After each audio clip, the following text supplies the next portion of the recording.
A Tree Grows in Brooklyn, Chapter 28. The future was a near thing to Katie. She had a way of saying, Christmas will be here before you know it.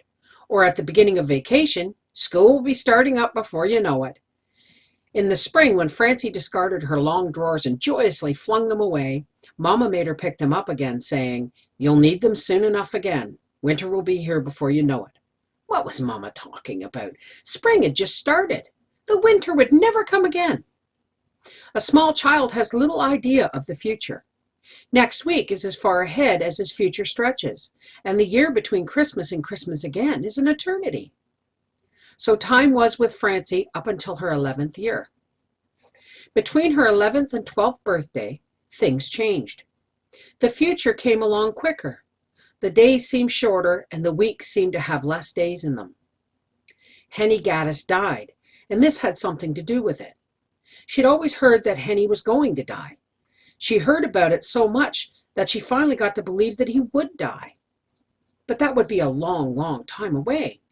Now the long time away had come. The something which had been a future was now a present and would become a past. Francie wondered whether someone had to die to make that clear to a child.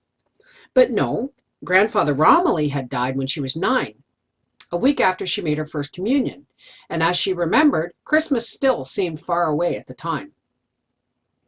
Things were changing so fast for Francie now that she got mixed up. Neely, who was a year younger than she, grew suddenly and got to be a head taller. Maudie Donovan moved away. When she returned on a visit 3 months later, Francie found her different. Maudie had developed in a womanly way during those 3 months. Francie, who knew Mama was always right, found out that she was wrong once in a while. She discovered that some of the things she loved so much in her father were considered very comical to other people. The scales at the tea store did not shine so brightly anymore, and she found the bins were chipped and shabby looking. She stopped watching for Mr. Tomini to come home on Saturday nights from his New York jaunts. All of a sudden she thought it was silly that he lived so and went to New York and came home longing for where he had been. He had money. Why didn't he just go over to New York and live there if he liked it so much? Everything was changing. Francie was in a panic. Her world was slipping away from her, and what would take its place? Still, what was different anyhow? She read a page from the Bible and Shakespeare every night, the same as always. She practiced the piano every day for an hour. She put pennies in the tin can bank. The junk shop was still there. The stores were all the same. Nothing was changing. She was the one who was changing. She told Papa about it. He made her stick out her tongue, and he felt her wrist, and he shook his head sadly and said, You have a bad case, a very bad case. Of what? Growing up. Growing up spoiled a lot of things. It spoiled the nice game they had when there was nothing to eat in the house, when money gave out and food ran low. Katie and the children pretended they were explorers discovering the North Pole and had been trapped by a blizzard in a cave with just a little food. They had to make it last till help came. Mama divided up the food there was in the cupboard and called it rations. And when the children were still hungry after a meal, she'd say, Courage, my men, help will come soon. When some money came in, and Mama bought a lot of groceries, she bought a little cake as celebration, and she'd stick a penny flag in it and say, We made it, men. We got to the North Pole. One day after one of those rescues, Francie asked Mama, When explorers get hungry and suffer like that, it's for a reason. Something big comes of it. They discover the North Pole. But what big thing comes out of us being hungry like that? Katie looked tired all of a sudden. She said something Francie didn't understand at the time. She said, You found the catch in it. Growing up spoiled the theater for Francie. Well, not the theater exactly, but the plays. She found she was becoming dissatisfied with the way things just happened in the nick of time. Francie loved the theater dearly. She had once wanted to be a hand organ lady, then a school teacher. After her first communion, she wanted to be a nun. At 11, she wanted to be an actress. If the Williamsburg kids knew nothing else, they knew their theater. In those days, there were many good stock companies in the neighborhood. Blaney's, Course Payton's, and Phillips Lyceum. The Lyceum was just around the corner.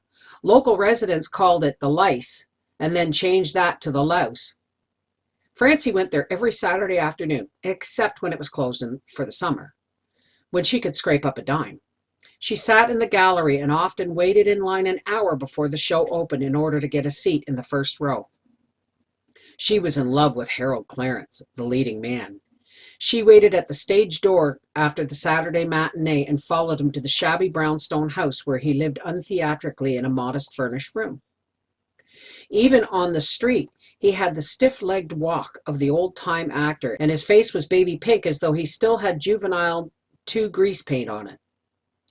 He walked stiff-leggedly and leisurely, looking neither right nor left, and smoking an important-looking cigar, which he threw away before he entered the house, as his landlady did not permit the great man to smoke in her rooms. Francie stood at the curb, looking down reverently at the discarded butt. She took the paper ring off it and wore it for a week, pretending it was his engagement ring to her. On Saturday, Harold and his company put on The Minister's Sweetheart, in which the handsome village minister was in love with Jerry Morehouse, the leading lady. Somehow the heroine had to seek work in a grocery store. There was a villainess also in love with the handsome young minister and out to get the heroine. She swaggered into the store in her un-village-like furs and diamonds and regally ordered a pound of coffee. There was a dreadful moment when she uttered the fatal words, "Grind it." The audience groaned. It had been planted that the delicate, beautiful heroine wasn't strong enough to turn the great wheel. It had also been planted that her job was contingent on her being able to grind coffee. She struggled like anything, but couldn't get the wheel to go round even once. She pleaded with the villainess, told her how much she needed the job. The villainess repeated, "Grind it." When all seemed lost, handsome Harold entered with his pink face and his clerical garb. Taking in the situation, he threw his wide minister's hat clear across the stage in a dramatic but unseemly gesture, stepped stiff-leggedly to the machine and ground the coffee and thus saved the heroine. There was an awed silence as the odor of freshly ground coffee permeated the theater. Then bedlam broke loose. Real coffee, realism in the theater. Everyone's seen coffee ground 1,000 times, but on the stage it was a revolutionary thing. The villainess gnashed her teeth and said, "Foiled again!" Harold embraced Jerry, making her face upstage, and the curtain came down. During intermission, Francie did not join the other kids in the interim pastime of spitting down on the plutocrats in the 30-cent orchestra seats. Instead, she pondered over the situation at curtain. All very well and good that the hero came in the nick of time to grind the coffee. If he hadn't dropped in, what then? The heroine would have been discharged. All right, and so what? After she got hungry enough, she'd go out and find another job. She'd go out scrubbing floors like Mama, or graft chop suey off of her men friends like Floss Gaddis did. The grocery store job was important only because it said so in the play. She wasn't satisfied with the play. She wasn't satisfied with the play she saw the following Saturday either. All right. The long-lost lover came home just in time to pay the mortgage. What if he had been held up and couldn't make it? The landlord would have had to give them 30 days to get out. At least that's how it was in Brooklyn. In that month, something might turn up. If it didn't, and they had to get out, well, they'd have to make the best of it. The pretty heroine would have to get on piecework in the factories. Her sensitive brother would have had to go out peddling papers. The mother would have had to go do cleaning by the day.